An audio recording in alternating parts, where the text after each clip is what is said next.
Your inner geek wants to come out and play, but where to go? Join Vernon Wells, the ultimate club where you and your fellow geeks can hang out, play games, and just nerd out 24/7. Whether you love RPGs, video games, or are just a major fan of sci-fi and geek culture, Vernon Wells has something for everyone. Let your geek flag fly at Vernon Wells. Sign up today and see for yourself. VNW.club. That's VNW.club. Ladies, gentlemen, geeks of all ages, you are now entering BJ Shea's Geek Nation.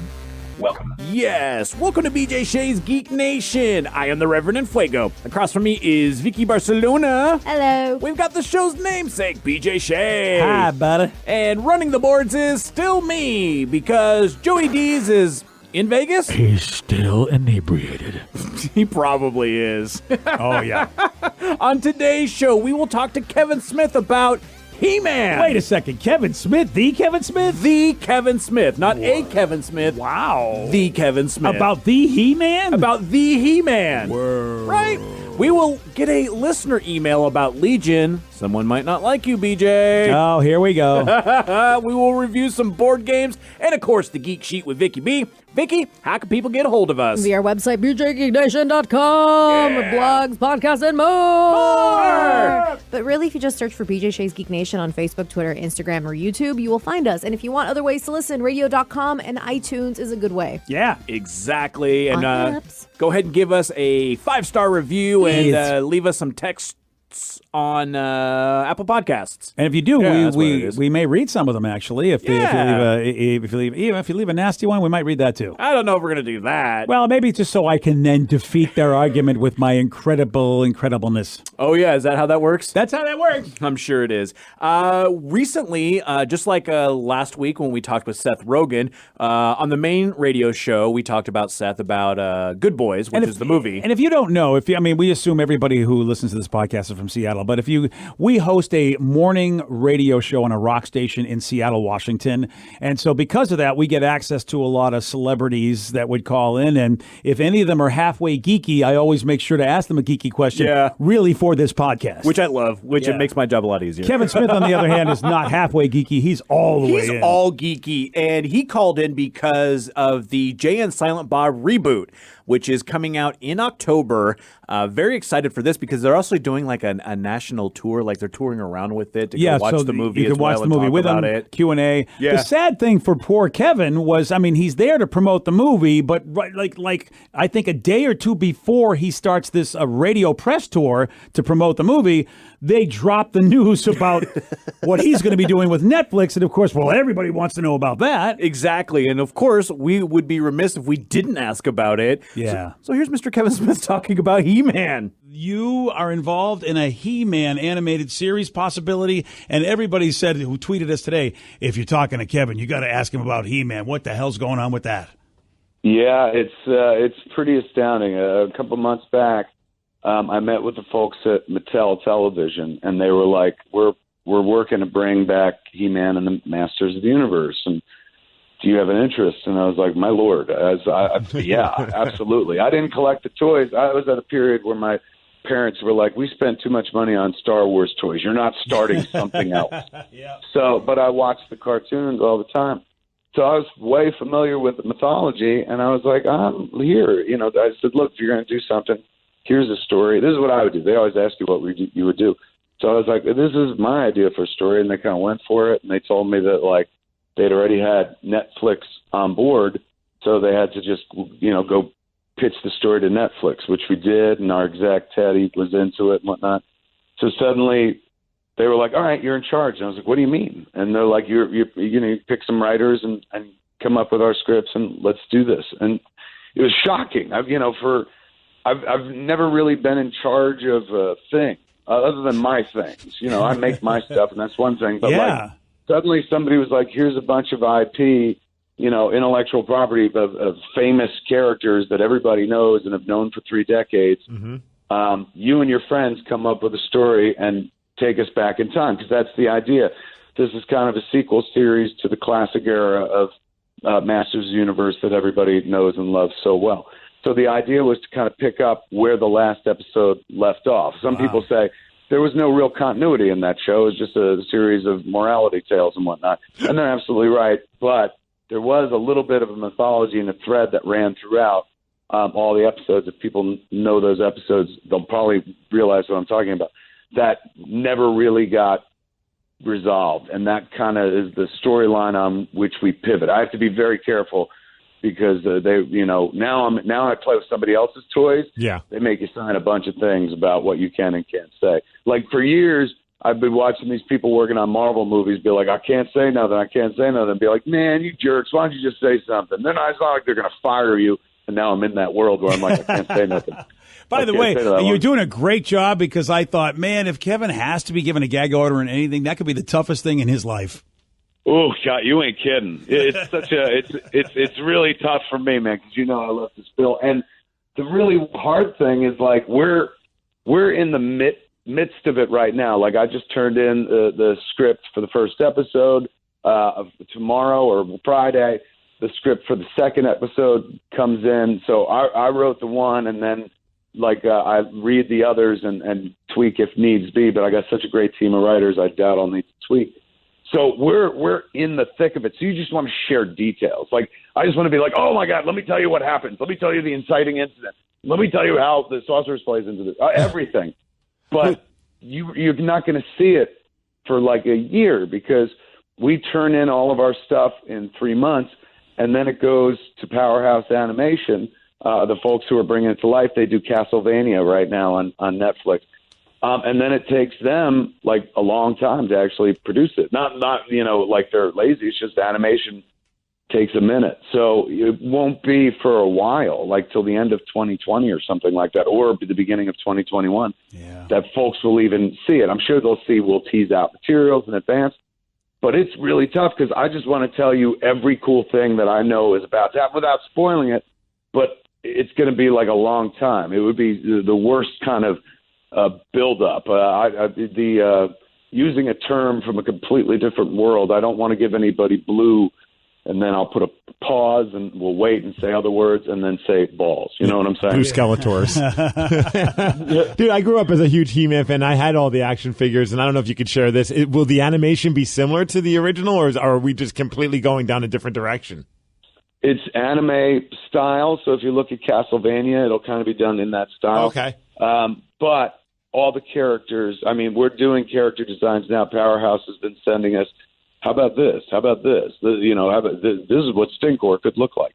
And we're all on brand. Like, nobody is sitting in the room going, let's break it, because we got to do it our way and stuff.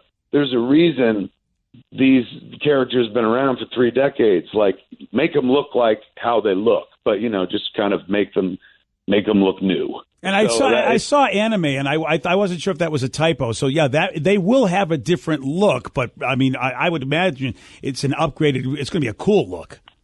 Yes, very cool look, and I think the anime, like Netflix, kind of groups a bunch of their animated series together under the Netflix anime banner. Like Castlevania is in that world as well. Will be a part of it, And some people were like, "But wait." An anime style, like, when they did Masters Universe, that was like the last of the Western animations, the animations that were like done here in very Hanna-Barbera looking is what I remember. Yeah, with their own, I bought when I was at PowerCon recently, that's the He-Man convention that I went to on Sunday, and that's where we announced the show. Yeah. I bought a bunch of cells from one of the art dealers. And they're all hand drawn, and a lot of the backgrounds, of course, were reused. But some of the backgrounds are hand drawn as well. You're talking about people painting on cells. Nowadays everything is done in a computer, so you can see the work that went into it. Even though it was a TV show with a budget of such, so they did in a kids show where they thought like the kids wouldn't care, and they would reuse shots and reuse backgrounds and whatnot. The original material they did create is like that of any other artist, that of a Disney artist, man. It's painted right onto a cell. It's beautiful stuff. I'm excited for this because, to be perfectly honest, He-Man was the toy that I grew up with. So like I had so many, and if you hear something in that, he does mention probably my favorite He-Man villain of all time. Yes. Stinkor. We were so happy to hear that. And it was one of those funny things because you don't casually mention Stinkor without having him in the show. So I think we got our first villain confirmed for the He-Man. So who's worse, do you think, when it comes to spilling the beans, Kevin Smith or Tom Holland? Because I just can't imagine. I mean, Kevin did a really good job keeping it mum as much as he could because he's supposed to, since he's now working for somebody. Yeah. But at the same time, it's Kevin Smith. He just loves to tell everybody, here's what you can look forward to. And you know how hard it was as you heard him. Yeah. I mean, he loves to talk. And if you've ever read any of his comic books, he loves to write. And so I'm super stoked for this. He's going to be executive producing the He-Man, like he said. And he said it's anime style like Castlevania. So if you have watched it will be a different animated style. And I love it too because I've watched the Netflix Castlevania, and it's essentially a movie broken up into 4 episodes. So you should just binge the entire thing because it's worth it. This is really good. I think it's I'm excited good for this because look, that style that He-Man was in back in the day. To me, it doesn't do the story justice. No, I feel it doesn't. I think it needs a better animated style anyway. So I hope people don't get bummed out when they see what they do. But like you said, the style of Castlevania, that's beautiful animation. Absolutely. I'm really, really excited for all of this. Let me know what your favorite He-Man character is. We can just talk about it. You can send us an email, bjgeeknation@gmail.com, or you can just send us a Facebook message. Yeah, I'll talk about it. My favorite character is Dr. Smith. I mean, Skeletor. Okay. Yeah, that's I was my like, Dr. Smith is not character. Well, he's pretty much yeah. Dr. Smith if anybody who's ever watched the old Lost in Space. Except he's fantastic in purple. Yeah, well, there is that. Well, speaking of Lost in Space, my dad calls it. We watched Lost in Space together when the first season You came mean the out. Netflix? The Netflix version. one? Oh, okay. And so, actually, funny enough, yesterday he calls it pigs in space as the joke. Oh, yeah. He's like, when are we The going to old get more Muppets. pigs in space? I'm like, I don't know, Dad. I heard October. October? That's what I heard. I heard Really? October because I believe they're recording it and doing it as we speak. They said there was a season 2, and I thought I heard October, but I haven't heard much lately, to be honest. Yes. I hope so. I 'cause really it's- hope so. You did like it, though. Oh, I liked Lost in Space a lot. I thought they did such a great job with it. And as an old fan of the original series, I really loved how they updated it, made it happen, and they really, I loved all of it, including Parker Posey's Dr. Smith. I thought she was terrific. And I like Parker Posey. Yeah, Like, she's she a was good terrific. actor. She really made Dr. Smith a much more updated version of the crazy person that he was in the series. Does he put out any cool Skeletor-like insults? She had maybe one. Okay, you know, okay. but there were things that she did that were Easter eggy that I really loved. There was one moment where she hid behind Will Robinson for like one moment, and I thought, oh, that's Yeah, such a hide behind the throwback kid. because Dr. Smith always put Will in front of him whenever they were in danger. There was one moment, only one time, where she did that, and I thought, oh, that's a nice homage. I really, really enjoyed that. I think she's great. One of the things saying possibly November. Okay, November. Maybe. So maybe, hopefully this year. Oh, right when Thanksgiving and the holidays come, I'll have something to binge. There you go. Perfect. Perfect time. Yeah, buddy. Now, we do have a listener email, Okay. and this is regarding to Legion. Michael on Facebook sent us a message and said, you asked for some listener comments on the show Legion. He says, I really like watching season 1, 2, and 3 until the very end, and now I just don't care. There's a way to grade art. Art only has one main purpose, one always underlying objective, one forever backbone. Understood by the question, does it fix the attention to it? For me, it did, and now it doesn't. It goes on to say that Joe is right because you and Joe had an argument about this, that they made a bunch of throwaway characters. They took the importance and then they got rid of it. When they first started flipping around what importance was, I thought, okay, it's Legion's universe. Let's see where they go with this. And I was liking most of it. And then they brought it to a place that was unexpected in a muddy and under-budgeted way, he says. They got rid of the importance of the main characters and ended up placing it on Farouk's redemption, something that I never cared about once while watching the show, and that's the show's fault. I might go back and watch season 1 again just to see if I've spotted everything, but I will never recommend this show to anyone anymore. Wow, that's That's kind of a harsh take on that. You know what? I think I know this dude, by the way. He posts a lot, and if I'm not, I could be wrong, but gosh, if he's the same guy, I'm thinking there's a lot of things he doesn't like. Nah. And we all know these particular geeks. And again, I don't know if this dude's that guy, but there's one guy in particular that just hates everything because it doesn't go the way he thinks it should go, which you have a right as a human being to not like something. And I won't take that away from anybody. But his definition of art, in my opinion, and I wrote him back as well, I said, my definition of art is simple. It is a relationship between the art piece and the viewer. It's as simple as that. It's a good call. It really, really is, which is why I'm not going to tell him and Joe they're wrong, because how do I know what their relationship was with it? I mean, I really can't tell them they're wrong. But I know I loved it because of what the show meant to me. I believe the beginning of this show set a particular tone. It told me what the journey was going to be. It took me on the journey, and the destination is exactly where I'm happy with where the destination was. I felt like it was exactly where it was supposed to be after knowing where the beginning started. That's me where I am at life, and that's why I use the Space 1999 analogy, because as a kid, when I was a young person, I hated Space 1999's first season, and then I watched it 30 years later and had a greater appreciation after 30 years of living on the planet and getting more wisdom. Legion was a bold show that I know went and did a lot of stuff in the world of television and if you will, video entertainment that some people go, what the hell is going on here? I can get that. I can understand why you wouldn't like it. I can. But I just don't think that I want to get into an argument with anybody to tell them they're wrong and I'm right. I'd rather just assume that we're both right because it's art. And that's the thing, is art is subjective. And then also, Michael also mentioned a fact about that he was kind of disappointed in the fact that it didn't really necessarily go along with the comic book. And you have to kind of realize that is going to happen with it's whether if it's, and I can get it when you're mad about the fact that it's a character that you love and you would love to see them explore something. But if they explore it in a different way and explore those characters in a different way, like you said, it might not be for you. And that's okay. I went on the ride. See, I went on the ride not knowing what the ride was about, which, by the way, this is deep. But that's kind of how you live. If you live from a place of being in the now, you have no judgments, you have no expectations, and like they kept telling Jon Snow, you know nothing. It's called beginner's mind.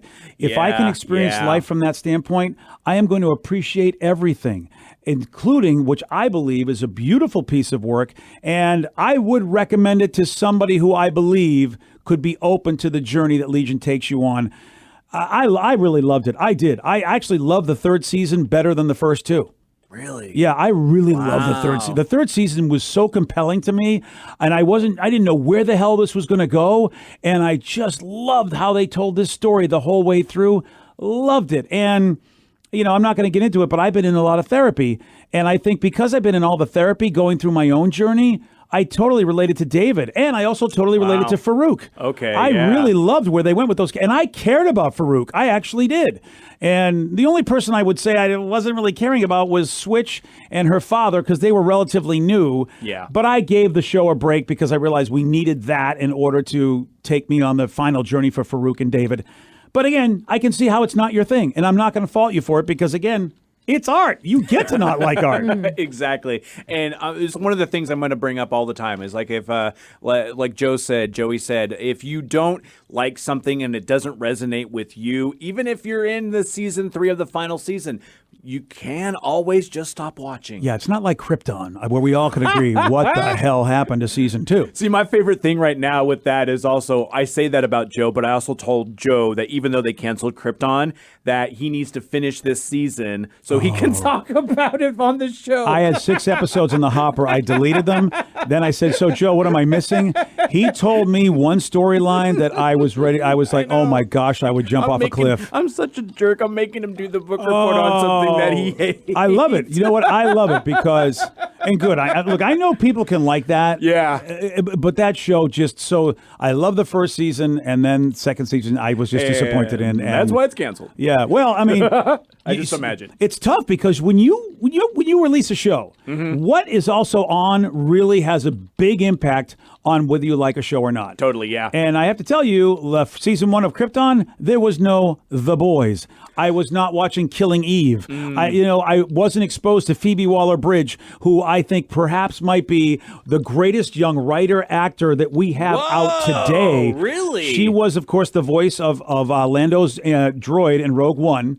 And that droid was Really? fantastic. And then if you watch Crashing or if you watch Fleabag, you watch Killing Eve, where she's written and produced. And I mean, she's amazing. She's just unbelievable. So when I'm exposed to that, I'm sorry. There's no way Krypton can hold up. I mean, it just can't. Yeah, and I mean, I love the fact that we have this problem now. Like, I Oh, it's really such a do. great problem. It's one of my favorite problems to have. Moving on from that, we need a board game review from, both you guys, because this is a game you both have played. Well, Yes! Vicky was with us at Dragonflight. And Oh, yeah. How'd you have? Was it a good time? Was it a good time? Dragonflight was awesome. Granted, I mean, I had a yearly battle. It seems like this could be an You annual have so event. many more nemesis. I really do. It's, I'm trying to be as inclusive as I can be. And, sometimes us geeks can have our issues and, but I'm still going to, always be inclusive. But I would say for 99% of it, it was positive, including that Vicky got to play games that she had never played before. But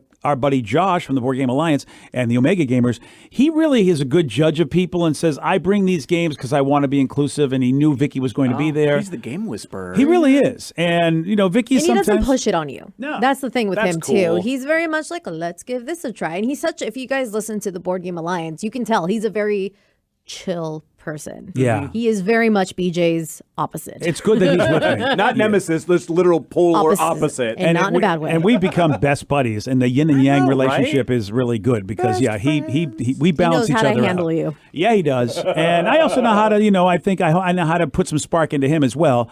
And how do I know this? Because Josh's wife has got my temperament, so it's like, really? it's hysterical. Yes. Yeah, That's funny. Yeah, she's high energy. She's very social, and that's how we all met. Was because Josh's wife just reached out on Twitter and said, "Hey, you ought to be with us. We're cool." I'm like, "All right, sure. Let me just see what's up." And she was right. And she was right because Josh has become pretty much probably my best friend. Really, is definitely my best board game friend. Mm-hmm. And so Vicky's there, and Josh, he's got kids. He always wants everybody to be involved because Josh loves games so much. He wants everybody to be all be around the table enjoying this world that he loves. And so he knows Vicky. He knows Vicky doesn't want to basically be screaming all day long like I do. Yeah. We don't need those social deduction games. And funny enough, the first game we played was a game we didn't really speak a whole lot in. He knows Vicky likes it. Because you're thinking. Yeah. You're sitting there thinking. And yeah. Actually, after we played this game, he gave it to me. Aww. It was one of those, like, if I want to borrow it, I'll steal it back. But Yeah, I get basically, that. you Yeah. house it for me. He had an idea that Vicky would dig this game, And I did. and she really, really did. It didn't hurt that I won. And you, Yeah, right. and we may have talked about this before, but I want to throw this out there because there are some games that are fun to play, but not a lot of interaction. Maybe a good way to start off your party if it's a Friday night and you all have kind of like, look, I want to play games, but man, I'm a little tired. Can we just chill? And also brings back a classic, of course, which we all grew up with, which is Clue. But they do it they've actually taken the Clue idea and really made something out of it. They made it much better. I feel like Really? there's no real point in playing regular Clue now that I've played this. Oh. This is actually called 13 Clues. And the main idea is you are trying to figure out, a person, a place, and an object that killed, is the killing object, if you will. Yeah. But everyone has their own, cluster they're looking for. That's the different. You see everybody else's. You see, okay, so you're the nurse, you're this person, you're that person, and you have the poison, and you have the shotgun, but you don't see what you got based on the little card. You have one of those nice little shields. Yeah, nice screen. And so people pick it for you, or they'll kind of pick it for you. They'll put it in front of you, so you don't see what's going on. You have 2 hidden cards that only you see, and depending on how many players you play, we played with 5. But then the next day, I took it to my friend's birthday party. We played with 6. If you have fewer amount of people, there are cards in front of you that you can take a turn to look at. So you're like, okay, well, I know my character isn't this because I have it right here in my hand. So I know that's card B. Yeah, it's a cool thing. Rather than just have an envelope that has Professor Plum candlestick in the conservatory, we all have our own set of people that it could be. Out of all the characters in the game. And you have a little card, and it's got all the characters, all the objects, and all the locations, and each category has 2 separate categories. So when it comes to people, male or female. When it comes to locations, indoor or outdoor. When it comes to weapons, is it close range or is it melee or ranged? Basically. Yeah. And so you ask those questions, and each card's different colors. So it's like, hey, how many Rev? I'm going to give you a little magnifying glass. How many purple cards, including the ones in front of you, do you see? Which would be in front of you behind your screen. Yeah. Yeah. So it's like, oh, well, Rev just said he sees one purple card, but then I asked BJ, or I heard someone ask BJ how many purple cards he sees, and he sees 0. So that means Rev probably has a purple card in front of him. So that kind of... Interesting. You start that process of elimination. So right off the bat, when you see all the screens, you start crossing off, like, well, I know I'm not this character, not this character, not this character. And you start just asking questions at the end. And this happened for me. And then the second round we played with my friends actually the next day. He's like, Vicky, you're not playing this round. How do I do this? Like any question I ask, it's not going to give me new information. Like just guess. That's what I did. Like you just throw out guesses. For one of your turns, like I am the nurse, in the library with poison. And people say yes or no. And just see the reactions too, like the poker face sort of thing too. Yeah, and if you get multiple magnifying glasses in front of you, which sometimes people will want to ask you multiple questions, that gives you as many guesses. So you can get multiple guesses per turn, which is a great advantage. Oh, I understood it as you lose it.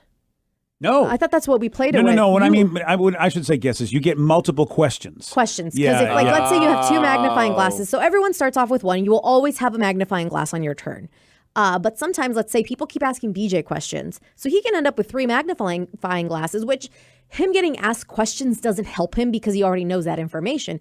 However, when it comes to his turn, he's able to ask the questions he wants to ask. And 3 in a row, which the last one, if I ever want to make a guess, but I was too stupid and I made a guess before I asked questions and I lost all of my magnifying glasses. Oh, crap. Totally didn't know that rule. It was explained to me, but I totally forgot that rule. I think it's a really good rule for a game like this because then if you just it gives it a little bit more of like, crap, I really have to make this one guess and I have to be at the end. Otherwise, I'll lose my magnifying glasses. Yeah. And if you make a guess, making a guess might not be as helpful to other people as saying, hey, do you have this color? 13 clues, and it is available at Amazon. It's under $40. Nice. And some people are selling it under $30, so it really depends on where you want to go. I was literally about to go on Amazon and buy it, and he's like, you can just take it. I'm like, so, and I owe you a cake. Good old, let's see, so Andres Wojciu, Giacomo Tapaner, I hope I said your names right, and it says the publisher is DV Giacchi, but it's 13 clues. It's a great party game, and it plays up to 6 players, half hour, 8+ age group. That's great. And it really is. It's a fun, quiet game. It's really engaging. And I still talk because I'll give people a hard time. But right. I mean, it's not one of those where you have to be 100% quiet. You just end up just thinking a whole bunch and getting into and it. Actually, it's a good game. I love that. Well, now, Vicky, since you're here, it is time for The Geek Sheet with Vicky B. Vicky, I know I ask this, and sometimes I don't really want to know the answers, but what's going on in your brain? Oh, don't ask that. Yeah, I know, right? I mean, good things are happening in my brain. All right. Something is back. What's back? Something is coming back. The Sestras are coming back. What? The Clone Club? The Clone Club. Orphan Black, the next chapter. It's a little different than what you may think. It is not a TV show. It's not, but it is a continuation of where they left off. It's 7-8 years into the future, but it's all done on Serial Box audiobook. So it's going to be an audiobook done by Tatiana Maslany. They're so big on that with the world of England. Big Finish, I know, does so many Doctor Who audio stuff, and so that doesn't surprise me. So the next chapter continues the clone story 8 years after the events of the show, when biologist Cosima and her sestra, Sarah Manning and Allison Hendricks, along with other familiar and not so familiar faces, are forced out of their fiercely protected private lives to stop a global disaster. Ooh. And Maslany tells an interview with Entertainment Weekly, it's an interesting new medium to use for the characters because the show was a visual kind of gimmick in a way to have multiple versions of me in the same frame. It feels like a natural extension to do something that's audio based. So much of the work we're doing on the clones was vocally and how they were different, and the joy of having one voice do multiple different accents and idiosyncrasies and all that.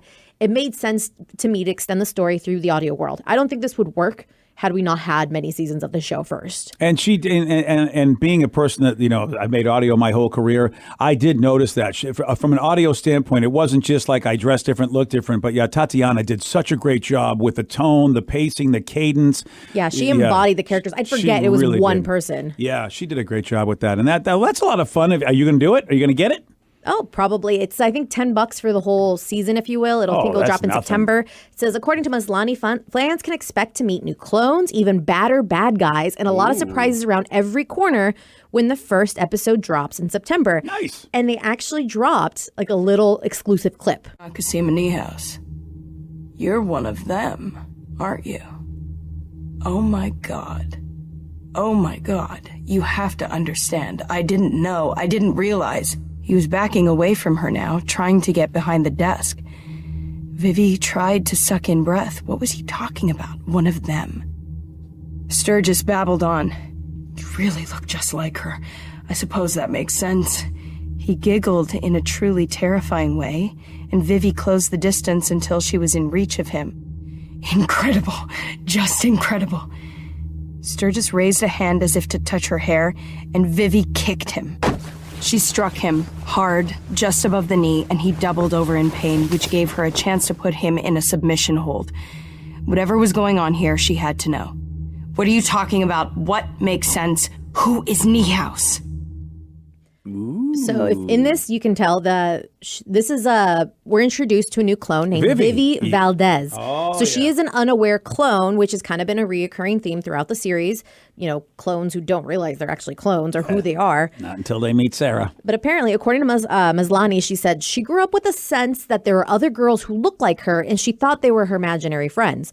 There's this narrative that she sort of has reproduced in her head to be like, oh, those are imaginary friends that I was seeing. Her psychiatrist and her parents forced that idea on her. So when she first starts seeing adult women that look like her and Charlotte and all these other people, it puts the story of her childhood in stark contrast with the truth, what the truth is, and she has to reevaluate it. So not only is she investigating the massive explosion that happened, she's also picking through the part of her own identity and her life story.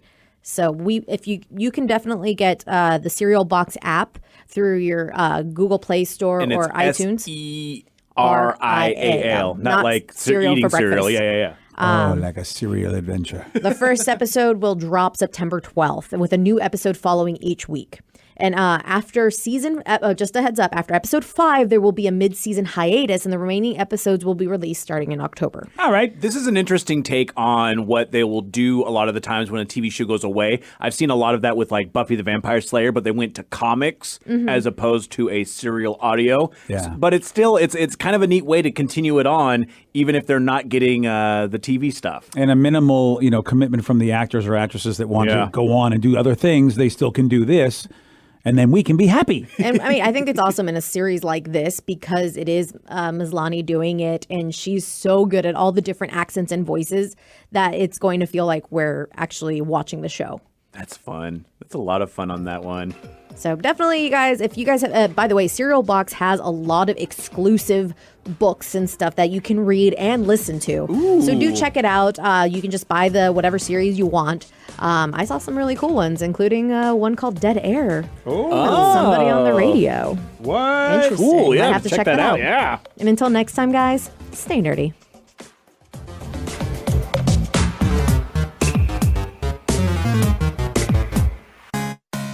Your inner geek wants to come out and play, but where to go? Join Vernon Wells, the ultimate club where you and your fellow geeks can hang out, play games, and just nerd out 24/7.